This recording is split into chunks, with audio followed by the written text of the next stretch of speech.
Olá, Deus os abençoe em nome de nosso Senhor Jesus Cristo. Estamos trabalhando pela fé, a fé preciosa, a fé que está nos transformando a cada dia na imagem perfeita da palavra. Nós sabemos que a mensagem de Malaquias capítulo 4 foi enviada para restaurar a fé da igreja destes dias, a igreja que tem sido eleita e predestinada por Deus desde antes da fundação do mundo. A igreja que estava nele antes da fundação do mundo, como Eva estava em Adão. Deus revelou em Adão o grande mistério do plano da redenção. Quando Deus colocou Adão para dormir, Deus tirou do seu lado, do lado de Adão, a sua companheira. E ele não fez uma nova porção de barro, ele tomou da própria carne de Adão e tirou do espírito de Adão e colocou sobre Eva. Por isso Adão pôde dizer para Eva: tu és carne da minha carne, ossos dos meus ossos.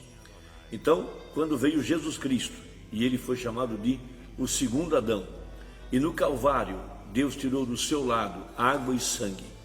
E quando ele tirou do seu lado água e sangue, ele estava tirando da sua parte dele mesmo, tirando o seu espírito, quando aquela célula de sangue foi rompida, para ser derramada sobre a igreja através do poder do Espírito Santo em Atos 2. Por isso a igreja, ela é palavra de sua palavra, espírito do seu espírito. Por isso a igreja do tempo do fim, a igreja, a noiva de Jesus Cristo, está suposta a ser a palavra encarnada outra vez.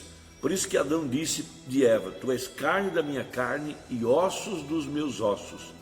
E esta mesma verdade se aplica à igreja do Deus vivo, porquanto a verdadeira igreja já estava nele desde antes da fundação do mundo. A verdadeira igreja está agora manifestada desde a era de Éfeso até a era da pedra angular, a era da noiva. Agora, nesse tempo do fim, quando a palavra passou por todas as provas, por todos os testes, ela passou pela era dos portadores, pela era de Lutero, pela era de Wesley, pela era pentecostal, para reunir-se outra vez aqui na verdadeira igreja, na igreja semente, na igreja que está predestinada para ser arrebatada nesse tempo do fim. Então nós temos uma escritura muito importante no livro de Romanos, capítulo 8, verso 18, onde temos a promessa de que a glória de Deus seria restaurada na igreja outra vez, de acordo com Joel capítulo 1, Joel capítulo 2, Atos capítulo 2, Malaquias capítulo 4 e demais escrituras. Veja aquela glória que a primeira família tinha com Deus lá no Éden e que foi perdida por causa do pecado. Esta glória seria restaurada aqui no tempo do fim, no dia da redenção, quando todos os mistérios da divindade seriam revelados, quando a igreja estaria se alimentando do corpo palavra do Filho do Homem, tendo acesso à árvore da vida, se alimentando do maná escondido. Então disse o apóstolo São Paulo em Romanos 8, verso 18: porque para mim tenho por certo que as aflições deste tempo presente não são para comparar com a glória que em nós há de ser revelada. Então Paulo conhecia essa restauração, ele sabia que o corpo de Cristo estaria edificado sobre a rocha que é a palavra, e esse corpo cresceria de fé em fé e de glória em glória, até chegar à estatura perfeita.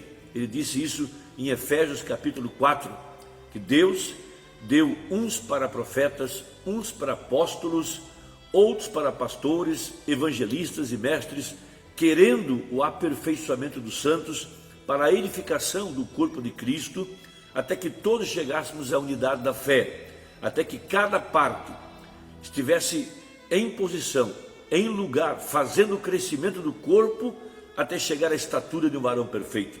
E a estatura do varão perfeito, a perfeição, é Cristo, a palavra encarnada em sua totalidade na igreja que estaria viva para a hora do arrebatamento.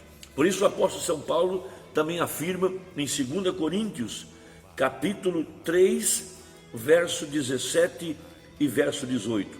Ora, o Senhor é Espírito, e onde está o Espírito do Senhor, aí há liberdade. Mas todos nós, com cara descoberta, refletindo como um espelho a glória do Senhor, somos transformados de glória em glória na mesma imagem, como pelo Espírito do Senhor. Então, assim como o sol é para a vida botânica, ele vai transformando a semente. Veja, de um grão a um broto, de um broto a uma florada, da florada a um cacho, do cacho ao germe de trigo, e depois o grão cheio na espiga. Da mesma forma, essa glória da Shekinah, a presença de Deus revelada dentro da igreja. Veja, a reforma trouxe Martinho Lutero. Veja, não era ainda a glória do grão, mas já tinha a vida do milho, ou do trigo, assim dizendo. Logo cresceu para outra glória, chegou até Wesley, ainda não era o grão, mas tinha a vida do grão. Logo cresceu até Pentecostes, foi o cacho, não era o grão ainda, mas já tinha a vida do grão. Logo então o germe foi formado dentro da era pentecostal. Veja, e agora chegou a madurez completa, ao grão, aonde a glória de Deus, a glória de Jesus Cristo, que outrora esteve atrás de peles de animais, agora estava atrás de peles humanas. Por isso o véu foi rasgado de alto a baixo, quando Jesus estava no Calvário, quando ele estava sendo crucificado, dilacerado, coroado com a coroa de espinhos, as suas costas lenhadas pelo látigo, suas mãos e seus pés cravados, a espada furou o seu lado. Veja, e o véu do santuário, o véu do templo se rasgou de alto a baixo. A espada de Deus rompeu esse véu para mostrar que a glória de Deus não estava mais atrás da pele de animais. Por isso Jesus pôde afirmar: destruir esse templo, em 3 dias eu o levanto. Logicamente que ele não estava falando mais do templo de pedra.